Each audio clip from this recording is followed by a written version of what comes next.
അടുത്ത ടോപ്പിക്കിലേക്ക് എല്ലാവർക്കും സ്വാഗതം. അപ്പോൾ ഇന്ന് നമ്മൾ എടുക്കാൻ പോകുന്നത് വിശേഷനാണ്. ടോപ്പിക്ക് തുടങ്ങുന്നതിന് മുമ്പായിട്ട് ഒരു കാര്യം പറഞ്ഞോട്ടെ. അതായത് നമ്മളിപ്പോ എടുത്തു പോകുന്നത് ഒരു പ്രത്യേക സിലബസ് ബേസ് ചെയ്തുകൊണ്ടാണ്.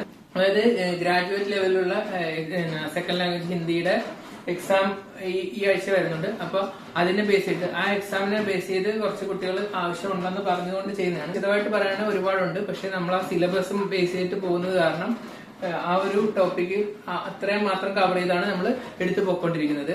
അപ്പോൾ ഇത് എല്ലാവരും ശ്രദ്ധിച്ച് മനസ്സിലാക്കുക. സമയം കളണ്ട, നമുക്ക് ടോപ്പിക്കിലേക്ക് പോവാം. വിശേഷന്റെ डेफिनेशन ആണ് എഴുതിയിരിക്കുന്നത്. വിശേഷൻ का अर्थ है विशेषता को व्यक्त करने वाला. വിശേഷണം എന്ന് പറഞ്ഞാൽ അതിന്റെ അർത്ഥം എന്താണ്? വിശേഷത, എന്തെങ്കിലും ഒരു വസ്തുവിന്റെ സവിശേഷതയെ വ്യക്തമാക്കുന്നതിന് ഉപയോഗിക്കുന്ന വാക്ക്, അതാണ് എന്തെന്ന് പറയുന്നത് വിശേഷൻ. जो विकारी शब्द किसी संज्ञा की विशेषता व्यक्त करता है उसे विशेषण कहते हैं. ഏതൊരു ശബ്ദമാണോ ഏതെങ്കിലും ഒരു നാമത്തിന്റെ സവിശേഷതയെ വ്യക്തമാക്കി തരുന്നത് അതിനെയാണ് നമ്മൾ എന്തെന്ന് പറയുന്നത്? വിശേഷണം എന്ന് പറയുന്നത്. ഇനി അതിന്റെ എക്സാമ്പിൾസ് നോക്കണം, അത് ഏതൊക്കെ രീതിയിൽ തരംതിരിച്ചിട്ടുണ്ടെന്ന് നോക്കണം. ഇനി വിശേഷന്റെ ഒന്ന് രണ്ട് എക്സാമ്പിൾസ് ആണ് പറയാൻ പോകുന്നത്.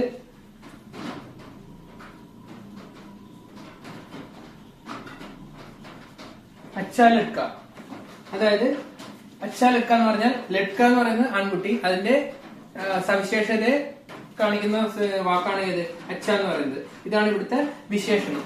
അതായത് നല്ല ആൺകുട്ടി, ആൺകുട്ടിയുടെ ഗുണമാണ് നല്ലതെന്നുള്ളത്, അതാണ് വിശേഷണമായിട്ട് ഇവിടെ ഉപയോഗിച്ചിരിക്കുന്നത്. മീഠേ ഫൽ എന്ന് പറഞ്ഞാൽ എന്താണ്? മധുരമുള്ള പഴങ്ങൾ. ഇവിടെ മീഠേ എന്ന് പറയുന്ന വാക്കാണ് വിശേഷണം. ആ പഴത്തിനെ വിശേഷിപ്പിച്ചിരിക്കുന്നത് എന്ത് വാക്ക് വെച്ചാണ്? മീഠേ എന്ന് പറയുന്ന വാക്ക് വെച്ചാണ് പഴങ്ങളെ വിശേഷിപ്പിച്ചിരിക്കുന്നത്. മോട്ടി കിതാബ് എന്താണ്? തടിച്ച പുസ്തകം, അതായത് വണ്ണമുള്ള അല്ലെങ്കിൽ തടിച്ച പുസ്തകം. എന്താണ് പുസ്തകത്തിന്റെ ആ ഒരു സവിശേഷത? എന്താണ്? തടിച്ച ആണ് പുസ്തകം. ആ ഒരു സവിശേഷതയെ കാണിക്കാൻ വേണ്ടി ഉപയോഗിച്ചിരിക്കുന്ന വാക്കാണ് മോട്ടി എന്ന് പറയുന്നത്. അപ്പൊ ഈ മൂന്ന് വാക്കുകൾ, ഇത് മൂന്നെണ്ണമാണ് എന്തെന്ന് പറയുന്നത്? ഈ മൂന്ന് വാക്കുകളാണ് വിശേഷൻ എന്ന് ഈ എക്സാമ്പിളിലൂടെ നമ്മൾ മനസ്സിലാക്കുന്നത്. വിശേഷൻ. അപ്പൊ ഈ മൂന്ന് വാക്കുകൾ എന്തിനാ വിശേഷിപ്പിച്ചത്? അച്ഛ എന്ന് പറയുന്ന വിശേഷണം എന്തിനാ വിശേഷിപ്പിച്ചത്? ലഡ്ക എന്ന് പറയുന്ന ആ ഒരു വാക്കിനെയാണ് വിശേഷിപ്പിച്ചത്. പിന്നെ ഇതെന്താ? മീഠ എന്ന് പറയുന്നത് ഫല്ലിനെയാണ് വിശേഷിപ്പിച്ചത്. മോട്ടി എന്ന് പറയുന്നത് കിതാബ് എന്ന് പറയുന്ന വാക്കിനെയാണ് വിശേഷിപ്പിച്ചത്. അപ്പൊ ഈ മൂന്ന് വാക്കുകൾ എന്തിനെയാണോ നമ്മൾ വിശേഷിപ്പിച്ചത് ആ വാക്കുകളെ ആണ് എന്തെന്ന് പറയുന്നത്? വിശേഷി എന്ന് പറയുന്നത്. വിശേഷ്യ. അപ്പോ ഇത് വിശേഷ്യ, ഇത് വിശേഷണം. വിശേഷണം എന്ന് പറഞ്ഞാൽ ഏതെങ്കിലും ഒരു വസ്തുവിന്റെ ഗുണത്തെ നമ്മൾ വ്യക്തമാക്കാനായിട്ട് ഉപയോഗിക്കുന്ന വാക്കുകളാണ് വിശേഷണം എന്ന് പറയുന്നത്. ആ വാക്കുകൾ എന്തിനെയാണോ വിശേഷിപ്പിച്ചത് അതിനെയാണ് നമ്മൾ എന്തെന്ന് പറയുന്നത്? വിശേഷ്യ എന്ന് പറയുന്നത്. ഈ നാലെണ്ണമാണ് വിശേഷണത്തിന്റെ വകഭേദങ്ങൾ നമുക്ക് പഠിക്കാനായിട്ടുള്ളത്. അതായത് ഗുണവാചക വിശേഷൻ, സംഖ്യാവാചക വിശേഷൻ, പരിമാൺവാചക വിശേഷൻ, സാർവനാമിക് വിശേഷൻ യാ നിർദ്ദേശക വിശേഷൻ.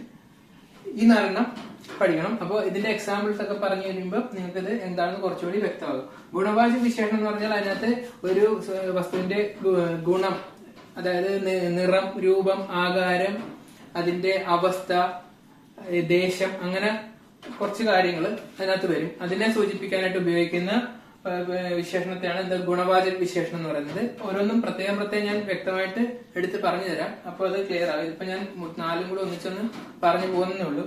ഇനി സംഖ്യാവാചക വിശേഷണം എന്ന് പറഞ്ഞാൽ പേരിൽ നിന്ന് തന്നെ മനസ്സിലാക്കാം. എന്താ? സംഖ്യയെ സൂചിപ്പിക്കുന്ന തരത്തിലുള്ള വിശേഷണങ്ങൾ. അതായത് നമ്മൾ ഒന്നാമത്തെ, രണ്ടാമത്തെ എന്നൊക്കെ പറയും. ഇല്ലെങ്കിൽ ഒരാൺകുട്ടി, രണ്ടാൺകുട്ടി, അങ്ങനെ ഇതിനെ തന്നെ പലതായിട്ട് വിഭജിച്ചിട്ടുണ്ട്. അതും എക്സ്പ്ലെയിൻ ചെയ്തു തരാം. ഇനി പരിമാൺവാചക വിശേഷണം എന്ന് പറഞ്ഞാൽ അളവുകളെ സൂചിപ്പിക്കുന്നതാണ് പരിമാൺവാചക വിശേഷൻ. സാർവനാമിക് വിശേഷണം എന്ന് പറഞ്ഞാൽ എന്താണ്? സർവനാമം തന്നെയായിട്ട് ഉപയോഗിക്കുന്നു. സർവനാമമാണ്, പക്ഷെ അത് വിശേഷണമായിട്ട് ഉപയോഗിക്കാറുണ്ട്. അതെന്താണെന്നും അതിന്റെ കുറിച്ച് പറയുമ്പോൾ നിങ്ങൾക്ക് മനസ്സിലാവും. ഗുണവാചക വിശേഷൻ, അതിന്റെ ഡെഫിനിഷൻ നോക്കൂ. രംഗ്, രൂപ, ആകാർ, ഗുൺ, ദശ, കാൽ, ദേശ് ആദി കാ ബോധ് കർനെ വാല വിശേഷൻ. അതായത് രംഗ് എന്താണ്? നിറം, രൂപം, ആകാരം, ഗുണം, ദശ എന്ന് പറഞ്ഞാൽ അവസ്ഥ, കാലം, ദേശം, മുതലായവയെ സൂചിപ്പിക്കാനായിട്ട് അങ്ങനെയുള്ള ഗുണങ്ങളെ നമുക്ക് മനസ്സിലാക്കി തരാൻ ഉപയോഗിക്കുന്ന വിശേഷണമാണ് എന്തെന്ന് പറയുന്നത് ഗുണവാചക വിശേഷണം എന്ന് പറയുന്നത്. അപ്പോ രംഗ് നിറം, അതായത് സഫേദ്. സഫേദ് എന്ന് പറഞ്ഞാൽ വെള്ള. വെളുത്ത പൂവ് അല്ലെങ്കിൽ വെള്ളപ്പൂവ് എന്ന് പറയുമ്പോൾ പൂവിനെ വിശേഷിപ്പിച്ചിരിക്കുന്ന എന്ത് വാക്ക് വെച്ചാണ്? വെളുത്തത് അല്ലെങ്കിൽ വെള്ള എന്ന് പറയുന്ന വാക്ക് വെച്ചാണ് പൂവിനെ വിശേഷിപ്പിച്ചിരിക്കുന്നത്. അപ്പൊ നിറത്തെ സൂചിപ്പിക്കുന്ന വാക്കായി എക്സാമ്പിൾ. ഇനി അടുത്തത് രൂപം. രൂപം എന്ന് പറഞ്ഞാൽ എന്താണ്? ഒരു മൊത്തത്തിൽ നമ്മൾ ആ ഒരു രൂപം കാണുമ്പോൾ നമുക്ക് അതിനെപ്പറ്റി മനസ്സിലാക്കാൻ വേണ്ടി ഉപയോഗിക്കുന്നത്, അതായത് സുന്ദരിയായ പെൺകുട്ടി, ഖൂബ്സൂരത്ത് എന്ന് പറഞ്ഞാൽ സൗന്ദര്യം, സുന്ദരമായ. അപ്പോ ഖൂബ്സൂരത്ത് ലഡ്കി എന്ന് പറഞ്ഞാൽ എന്താ? സുന്ദരിയായ പെൺകുട്ടി എന്ന് പറയണമെങ്കിൽ എന്താ? അതിന്റെ രൂപം കൊണ്ടാണ് അത് സൗന്ദര്യം നമ്മൾ മനസ്സിലാക്കുന്നത്. പിന്നെ ആകാർ എന്ന് പറഞ്ഞാൽ എന്താ? ആകാരം, നീളമുള്ള, അതിന്റെ ആ ഒരു ഷേപ്പ് നീളമുള്ളതാണോ തടിച്ചതാണോ? നേരത്തെ നമ്മൾ പറഞ്ഞു മോട്ടി കിതാബ് എന്ന് പറയുന്നത് തടിച്ച പുസ്തകം. അപ്പൊ എന്താണ്? അതിന്റെ ആകാരമാണ്, അതിന്റെ ആ ഒരു ഷേപ്പിനെയാണ് നമ്മൾ സൂചിപ്പിക്കുന്നത്. ലംബ, നീളമുള്ള മനുഷ്യൻ എന്ന് വെച്ചാൽ ഉയരമുള്ള മനുഷ്യൻ എന്നൊക്കെ പറയുമ്പോൾ എന്താണ്? ആകാരമാണ് സൂചിപ്പിക്കുന്നത്. പിന്നെ എന്താണ്? ഗുണം. ഗുണം എന്ന് പറയുമ്പോൾ ഇപ്പൊ നമ്മള് പഞ്ചസാരയുടെ ഗുണം എന്താണ്? മധുരം. അപ്പൊ മധുരമുള്ള ചായ എന്ന് പറയുമ്പോൾ ചായയെ വിശേഷിപ്പിച്ചിരിക്കുന്നത് എന്ത് വെച്ചാൽ അതിന്റെ ഗുണത്തെയാണ് വിശേഷിപ്പിച്ചിരിക്കുന്നത്. ഗുണത്തെ വിശേഷിപ്പിച്ചിരിക്കുന്നത് എന്താണ്? മീഠ എന്ന് പറയുന്ന വാക്ക് വെച്ച് വിശേഷിപ്പിച്ചിരിക്കുന്നു. അപ്പൊ അവിടെ എന്താണ്? അത് അതിന്റെ ഗുണത്തെ സൂചിപ്പിക്കുന്നു. പിന്നെ ദശ എന്ന് പറയുന്നത് എന്താണ്? അവസ്ഥ എന്ന് പറയുമ്പോൾ ബീമാർ, രോഗിയായിട്ടുള്ള അവസ്ഥ. രോഗിയായ നിങ്ങൾക്കൊക്കെ തമാശക്ക് ഇപ്പൊ ആരെങ്കിലും പിന്നെ കൂട്ടുകാരെങ്കിലും കുരുത്തക്കേട് കാണിക്കുമ്പോൾ നിങ്ങൾ പറയും പോട്ടെ വയ്യാത്ത കൊച്ചല്ലേ എന്ന് പറയും. അപ്പൊ ആ കൊച്ചിനെ വിശേഷിപ്പിച്ചിരിക്കുക എന്താ? വയ്യാത്ത അതിന്റെ അവസ്ഥ. അതിനെയാണ് നമ്മൾ എന്ത് പറയുന്നത്? അതിന്റെ ദശ അല്ലെങ്കിൽ അവസ്ഥ എന്ന് പറയുന്നത്. വയ്യാത്ത കൊച്ച്. ആ കൊച്ചിനെ എന്തുകൊണ്ട് വിശേഷിപ്പിച്ചു? വയ്യാത്തത് എന്നുള്ള ഒരു വാക്കുകൊണ്ട് വിശേഷിപ്പിച്ചു. അപ്പൊ വയ്യാത്ത കൊച്ചില് വയ്യാത്തത് എന്ന് പറയുന്നതാണ് എന്ത്? ദശ എന്ന് പറയുന്നത്. ഇനി കാലം എന്ന് പറഞ്ഞാൽ കാലം, പഴയ കാലം, പുതിയ കാലം, പഴയ കാലം, പാസ്റ്റ്, പ്രസന്റ്, ഫ്യൂച്ചർ എന്നൊക്കെ പറയുന്നത് കാലമാണ്. അപ്പൊ എന്താണ്? പഴയ പേനയെ എങ്ങനെ വിശേഷിപ്പിച്ചു? പഴയത് എന്ന് ഉപയോഗിച്ച് വിശേഷിപ്പിച്ചു. പുതിയ ബുക്ക്. അപ്പൊ എന്താ? പുതിയത്. അതാണ് കാലത്തെ ഉദ്ദേശിക്കുന്നത്. മനസ്സിലായോ? ഇനി എന്താ? ദേശം എന്ന് പറയുമ്പോ എന്താ? ഒരാള് ഇപ്പൊ നമ്മള് ഇന്ത്യൻ ക്രിക്കറ്റ് പ്ലെയർ അല്ല ഭാരതീയനായ കളിക്കാരൻ എന്ന് പറയും. അപ്പൊ എന്താ? ആ പ്ലെയറിനെ നമ്മൾ എന്താ? അയാളുടെ ദേശം കൊണ്ട് വിശേഷിപ്പിച്ചിരിക്കുകയാണ്. ഭാരതീയനായ പ്ലെയർ. മനസ്സിലായോ? അപ്പൊ അങ്ങനെ ഓരോന്നും മനസ്സിലാക്കുക. രംഗ്, നിറം, രൂപം, ആകാരം, ഗുണം, ദശ എന്ന് പറഞ്ഞ അവസ്ഥ. കാലം എന്ന് പറയുന്നത് ഇപ്പൊ പറഞ്ഞു എന്താണ്? കഴിഞ്ഞു പോയ പഴയതാണോ പുതിയതാണോ അങ്ങനെയൊക്കെ പറയാൻ വേണ്ടിട്ട്, പാസ്റ്റിലുള്ളതാണോ പ്രസന്റിലുള്ളതാണോ ഫ്യൂച്ചറിലുള്ള അങ്ങനെയൊക്കെ പറയാൻ വേണ്ടിട്ട് ഉപയോഗിക്കുന്ന വാക്കുകളാണ് കാൽ എന്ന് പറയുന്നത്. പിന്നെന്താണ്? ദേശവും ഞാനിപ്പോ പറഞ്ഞതുപോലെ തന്നെ ഒരാള് ഏത് നാട്ടുകാരനാണെന്ന് അയാൾ ആ ഒരു ദേശത്തിന്റെ ഇത് വെച്ച് വിശേഷിപ്പിക്കാനാണ് നമ്മൾ അത് ഉപയോഗിക്കുന്നത്. അപ്പൊ ഇത്രയുമാണ് ഗുണവാചക വിശേഷണം. ഇനി ഇതിന്റെ എക്സാമ്പിൾസ് കൂടി ഒന്ന് നിങ്ങൾ വേണമെങ്കിൽ നോട്ട് ചെയ്ത് വെച്ചോ. സഫേദ് എന്താണ്? വെള്ള. എന്തിനാണ് സൂചിപ്പിക്കുന്നത്? നിറത്തെയാണ് സൂചിപ്പിക്കുന്നത്. ഖൂബ്സൂരത്ത് സൗന്ദര്യം എന്താണ്? അതിന്റെ രൂപത്തെ സൂചിപ്പിക്കുന്നു. ലംബ നീളം, അതിന്റെ ആകാരത്തെ സൂചിപ്പിക്കുന്നു. ഇത് ഒരു എക്സാമ്പിൾ മാത്രമാണ്. ഇതിന് ഈ ആകാരത്തെ സൂചിപ്പിക്കുന്ന ഒരുപാട് വാക്കുകളുണ്ടാകും. ഇപ്പൊ നീളമുള്ളത്, തടിച്ചത്, അങ്ങനെ പലതും ഉണ്ട്. മീഠ എന്തോ ഒരു ഗുണം മാത്രമാണ്. അതുപോലെ പല ഗുണങ്ങൾക്കും പകരമായിട്ട് ഓരോരോ വാക്കുകളുണ്ട്. അങ്ങനെയുള്ള വാക്കുകളെ മൊത്തത്തിൽ നമ്മൾ എന്താ അതിന്റെ ഗുണം എന്ന് പറയുന്നു. ഇനി ബീമാർ എന്തോ രോഗി. ഭാരതീയൻ. പുരാന, പഴയ. ഇത് രണ്ടും കാലത്തെ സൂചിപ്പിക്കുന്നതാണ്. പുരാന എന്ന് പറഞ്ഞാൽ പഴയത്, നയ എന്ന് പറഞ്ഞാൽ പുതിയത്. ഈ ഒരു വാക്ക് മാത്രമല്ല കാലത്തെ സൂചിപ്പിക്കുന്നത്, ഒരുപാട് വാക്കുകൾ വേറെ ഉണ്ടാകും. ഈ കാറ്റഗറിയിൽ വരുന്നതെല്ലാം കാലത്തെ സൂചിപ്പിക്കുന്നതാണെന്ന് മനസ്സിലാക്കുക. അതുപോലെ ഈ മേളിൽ പറഞ്ഞിരിക്കുന്ന എല്ലാം ഓരോരോ എക്സാമ്പിൾ ആണ്. അതുമായിട്ട് ബന്ധപ്പെട്ട് ഒരുപാട് വാക്കുകൾ വേറെ ഉണ്ടാകും. അപ്പൊ അത് കാണുമ്പോൾ നിങ്ങൾക്ക് മനസ്സിലാകണം ഇത് എന്തിനെ സൂചിപ്പിക്കുന്ന വാക്കാണെന്നുള്ളത്. അത് ആ ഡെഫിനിഷൻ നോക്കിയിട്ട് അതുമായിട്ട് മാച്ച് ചെയ്ത് നിങ്ങളൊന്ന് നോക്കുക. അപ്പൊ മനസ്സിലാവും ഓരോന്നും ഏതിനെയൊക്കെ സൂചിപ്പിക്കുന്നതാണെന്നുള്ളത്. ഓക്കെ. ഇനി വിശേഷന്റെ രണ്ടാമത്തത് സംഖ്യാവാചക വിശേഷൻ. സംഖ്യാവാചക വിശേഷണം എന്ന് പറഞ്ഞാൽ സംഖ്യ, ക്രമ, ആവൃത്തി, അവർ സമൂഹം. അതായത് സംഖ്യ, ക്രമം, ആവൃത്തി, സമൂഹം ഇങ്ങനെയുള്ളവയെ सूचिपिकानाയിട്ട് समूह आदि का बोध करने वाला विशेषण को क्या कहते हैं? സംഖ്യാവാചക വിശേഷണം कहते हैं. എക്സാമ്പിൾ അതായത് ഇവിടെ സംഖ്യ എന്ന് പറയുന്നത് സംഖ്യയെ സൂചിപ്പിക്കുന്ന 1 2 3 എന്നൊക്കെ പറഞ്ഞാൽ 10 അങ്ങനെ ഏത് നമ്പർ ആയിക്കോട്ടെ അതിനൊക്കെ ആ രീതിയിലൊക്കെ പറയുന്നതിന് എന്തെന്ന് പറയാം സംഖ്യാവാചക വിശേഷണിലെ സംഖ്യ എന്ന് സൂചിപ്പിക്കുന്നതാ. അതായത് 10 കുട്ടികൾ, 2 തേങ്ങ, 3 മാങ്ങ, 1 ചക്ക എന്നൊക്കെ പറയണമെങ്കിൽ ഈ ഓരോ സാധനത്തിനെയും വിശേഷിപ്പിച്ചിരിക്കുന്ന ഒരു സംഖ്യ വെച്ചിട്ടാണ്. ഒരു പേന. അപ്പൊ ഈ പേനയെ വിശേഷിപ്പിച്ചിരിക്കുന്ന ഒരു സംഖ്യ വെച്ചാണ്. അങ്ങനെയുള്ള വാക്കുകളാണ് എന്തെന്ന് പറയുന്നത് സംഖ്യാവാചക വിശേഷണത്തെ ഈ സംഖ്യ കൊണ്ട് സൂചിപ്പിക്കും. അടുത്തത് ക്രമം. ക്രമം എന്ന് പറയുമ്പോ പഹല, ദൂസര, തീസര, ചൗദ, അങ്ങനെ ഓരോന്നും ഓരോ നമ്പറിന്റെ എത്രാമത്തെ ആണോ അങ്ങനെ സൂചിപ്പിക്കുന്നതാണ് എന്തെന്ന് പറയുന്നത് ഈ ക്രമം കൊണ്ട് സൂചിപ്പിക്കുന്നത്. അതായത് ഒന്നാമത്തെ കുട്ടി, രണ്ടാമത്തെ കുട്ടി, അങ്ങനെയൊക്കെ പറയും. മൂന്നാം ദിവസം എന്നൊക്കെ പറയുമ്പോൾ ആ ഓരോ വാക്കുകളെ വിശേഷിപ്പിച്ചിരിക്കുന്നത് എന്താ അതിന്റെ ക്രമത്തെയാണ് സൂചിപ്പിക്കുന്നത്. ക്രമം കൊണ്ടാണ് വിശേഷിപ്പിച്ചിരിക്കുന്നത്. അങ്ങനെയുള്ളത് തന്നെയാണ് എന്തെന്ന് പറയുന്നത് സംഖ്യാവാചക വിശേഷണില് ക്രമം എന്ന് പറയുന്നത്. ഇനി ആവൃത്തി എന്ന് പറഞ്ഞാൽ ദുഗുന. ദുഗുന എന്ന് പറഞ്ഞാൽ ഇരട്ടി. തിഗുന എന്ന് പറഞ്ഞാൽ മൂന്നിരട്ടി. ഇനി ചൗഗുന, അങ്ങനെ അങ്ങനെ പോകും. അത് ഓരോന്നിന്റെ ഇരട്ടിയാണ്. ആ ഫ്രീക്വൻസി എന്ന് നമ്മൾ പറയാറില്ല. അതിന്റെ പിന്നെ ഒരേ ക്രമത്തിൽ ഇങ്ങനെ ആവർത്തിച്ച് പോകുന്ന അതിനെ സൂചിപ്പിക്കുന്ന വാക്കുകളാണ് എന്തെന്ന് പറയുന്നത് ആവൃത്തി എന്ന് പറയുന്നത്. ഇനി അതായത് നമ്മളിപ്പോ ഫ്രീക്വൻസി കൊണ്ട് ഉദ്ദേശിക്കുന്നത് നമ്മളിപ്പോ ഒരു കാര്യം ഞാൻ പിന്നെ കാർ വാഷ് ചെയ്യുന്നു. ഫ്രീക്വന്റ്ലി കാർ വാഷ് ചെയ്യുക എന്ന് പറഞ്ഞാൽ എന്താ ഒരേ ദിവസം ഇടവിട്ട്, അതായത് ഇപ്പൊ 2 ആഴ്ച കൂടുമ്പോൾ ഒരിക്കൽ, അങ്ങനെയാണെങ്കിൽ സ്ഥിരമായിട്ട് ആ ഒരു ഇടവേളയിൽ, അതാണ് എന്താ നമ്മൾ ഫ്രീക്വൻസി കൊണ്ട് ഉദ്ദേശിക്കുന്നത് അല്ലെങ്കിൽ ആവൃത്തി കൊണ്ട് ഉദ്ദേശിക്കുന്നത്. ഇവിടെ എന്താണ് ഉദ്ദേശിച്ചിരിക്കുന്നത് ഇരട്ടി, മൂന്നിരട്ടി, നാലിരട്ടി, അങ്ങനെയുള്ള വാക്കുകളാണ് എന്ത് ആവൃത്തി കൊണ്ട് ഉദ്ദേശിച്ചിരിക്കുന്നത്. ഇനി സമൂഹം എന്ന് പറയുമ്പോ ദോനോ, തീനോ, ദസോ.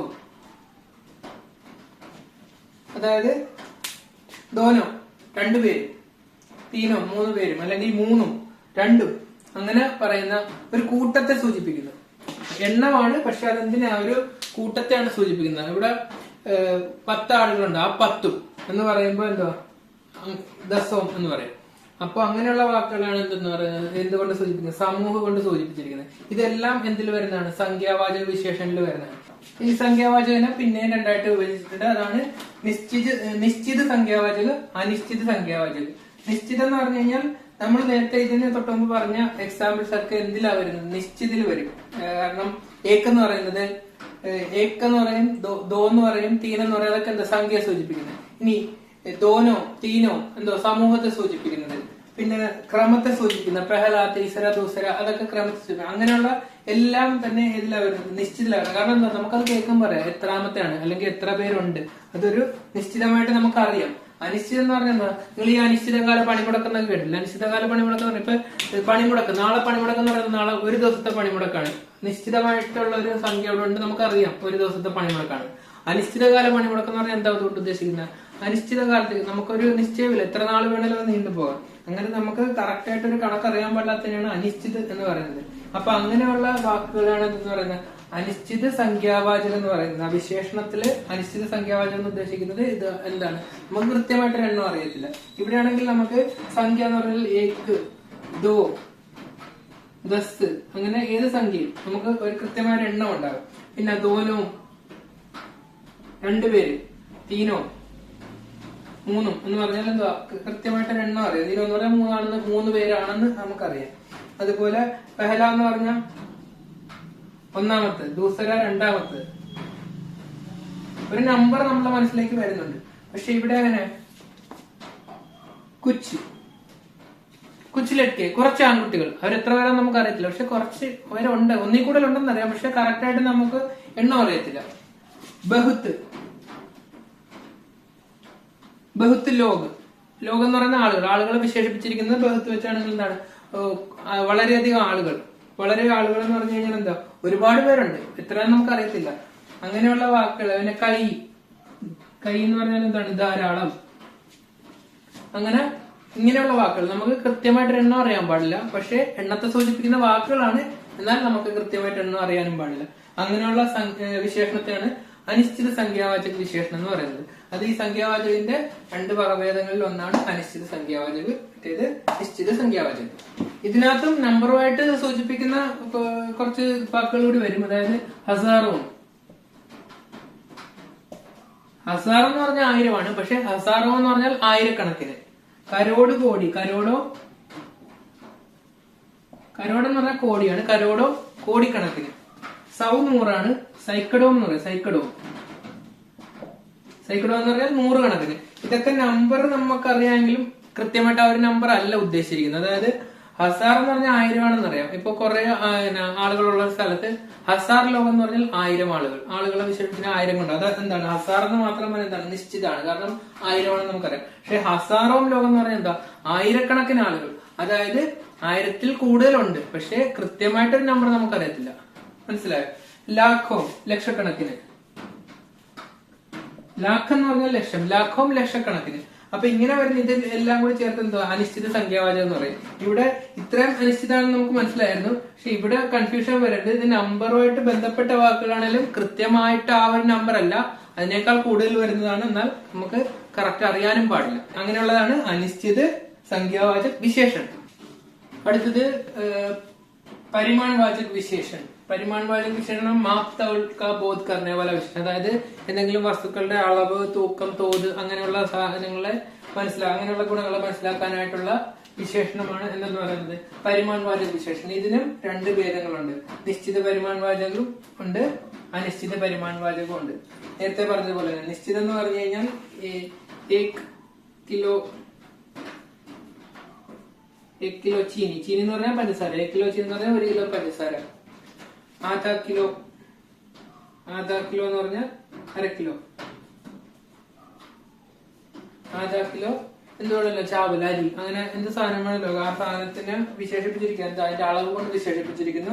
ആ അളവ് എന്താ നമുക്ക് കൃത്യമായിട്ട് അറിയുകയും ചെയ്യാം. എത്ര കിലോ ഉണ്ടെന്നുള്ളത് അറിയാം. കിലോ ആണെങ്കിൽ ഇതിലെ ദൂരം പറയുമ്പോൾ എത്ര മീറ്റർ, എത്ര കിലോമീറ്റർ അങ്ങനെയൊക്കെ പറയുന്നത് എന്താണ് പരിമാണവാചകമാണ്. പക്ഷെ അത് നമുക്ക് എന്ത് ചെയ്യാം, ഒരു കണക്ക് നമുക്ക് കൃത്യമായിട്ട് മനസ്സിലാവും എത്രയാണെന്നുള്ളത്. അനിശ്ചിതം എന്ന് പറഞ്ഞാൽ നേരത്തെ പറഞ്ഞതുപോലെ തന്നെ ദോഡ എന്ന് പറഞ്ഞാൽ എന്താ കുറച്ച്. കുച്ച് എന്ന് പറഞ്ഞാലും കുറച്ച് തന്നെയാണ്. ദോഡ ചീനി കുറച്ച് പഞ്ചസാര. കുച്ച് കപ്പടെ കുറച്ച് വസ്ത്രങ്ങൾ. അങ്ങനെ ഉള്ള വാക്കുകൾ അതെന്താ കുറച്ച് ഉണ്ടെന്ന് പറയാം, പക്ഷെ നമുക്ക് അറിയത്തില്ല എത്ര, അതിന്റെ അളവ് നമുക്ക് അറിയത്തില്ല. അപ്പൊ അങ്ങനെയുള്ളതിനാണ് നമ്മൾ എന്താന്ന് പറയുന്നത് അനിശ്ചിത പരിമാൺ വാചകം എന്ന് പറയുന്നത്. 4-മത്തത് ഇതാണ് നമ്മൾ അവസാനമായിട്ട് പഠിക്കുന്നത്. അതായത് നിർദ്ദേശക് എന്ന് പറഞ്ഞാൽ അല്ലെങ്കിൽ നിർദ്ദേശക് അല്ലെങ്കിൽ സാർവനാമിക് വിശേഷൻ. ഇതാണ് 4-മത്തത്.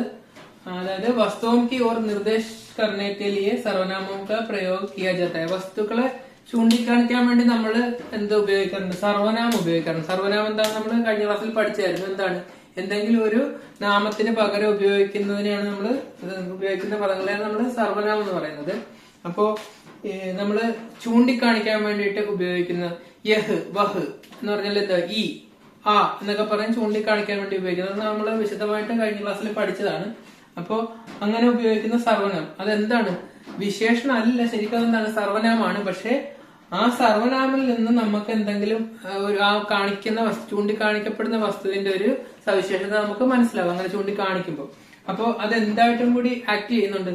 സർവനാമാണെങ്കിൽ പോലും അങ്ങനെ ചൂണ്ടിക്കാണിച്ച് പറയുമ്പോൾ ആ ചൂണ്ടിക്കാണിക്കപ്പെടുന്നത് കൊണ്ട് അതൊരു വിശേഷണമായിട്ട് വരുന്നുണ്ട്. ഉദാഹരണത്തിന്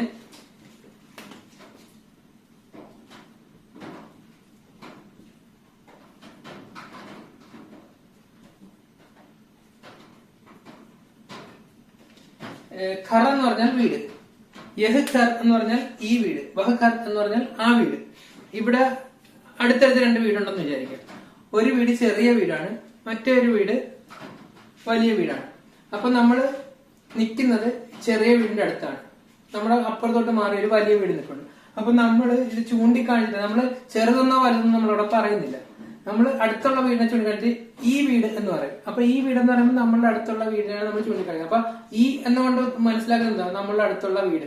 ആ വീട് എന്ത് വീടാണെന്ന് അപ്പൊ മനസ്സിലാകും നമുക്ക്. അത് ചെറിയ വീടാണ്. നമുക്ക് ഈ വീടെന്ന് പറഞ്ഞാൽ നമുക്ക് മനസ്സിലാവും അത് എന്തായി ഇയാളുടെ അടുത്തുള്ള വീടാണ്, അത് ചെറിയ വീടാണെന്ന് നമുക്ക് മനസ്സിലാവും.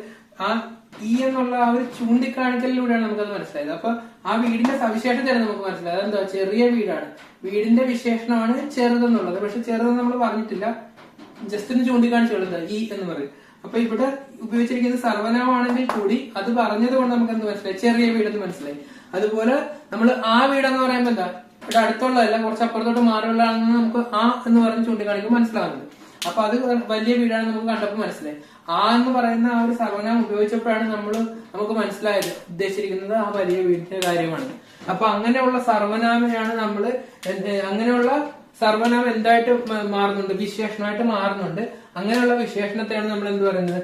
സാർവനാമിക് വിശേഷണം എന്ന് പറയുന്നത്. സർവനാമിൽ നിന്ന് എന്തായിട്ട് മാറുന്നു? വിശേഷണമായിട്ട് മാറുന്നത്. സർവനാമം ഉപയോഗിക്കുന്നു, പക്ഷെ അത് വിശേഷണം പോലെ തന്നെയാണ് നമുക്ക് മനസ്സിലാക്കാൻ സാധിക്കുന്നത്. അപ്പൊ അങ്ങനെയുള്ളതിനാണ് എന്ത്? സാർവനാമിക് വിശേഷണം എന്ന് പറയുന്നത്. അപ്പൊ ഇത്രയുമാണ് നമുക്ക് വിശേഷണില് പഠിക്കാനുള്ളത്. ഇപ്പൊ വരുന്ന സെമസ്റ്ററിലെ എക്സാമിന് നമുക്ക് പഠിക്കാനുള്ളത് ഇത്രയും വിശേഷണിൽ നിന്ന് നമുക്ക് പഠിക്കാനുള്ളത് ഇത്രയും പറഞ്ഞ കാര്യങ്ങളാണ്. ഇനി ഇതുമായിട്ട് ബന്ധപ്പെട്ട് കുറച്ച് ക്വസ്റ്റ്യൻസ് അടുത്തൊരു വീഡിയോയിൽ, വളരെ ചെറിയൊരു വീഡിയോയിൽ കുറച്ച് ക്വസ്റ്റ്യൻസ് തരാം. അത് നിങ്ങൾ തനിയെ ചെയ്യാനായിട്ട് ശ്രമിച്ചു നോക്കുക. അപ്പൊ എന്തെങ്കിലും ഡൗട്ട് വരുവാണെങ്കിൽ നമുക്ക് എന്താണ് നമ്മളുടെ പോരായ്മ എന്ന് മനസ്സിലാകും. അത് മനസ്സിലാക്കി ഡൗട്ട് ക്ലിയർ ചെയ്ത് പോകും. അപ്പൊ ഇന്നത്തെ വീഡിയോ ഇത്രയേ ഉള്ളൂ. നമുക്ക് അടുത്ത വീഡിയോയിൽ കാണാം. Thank you.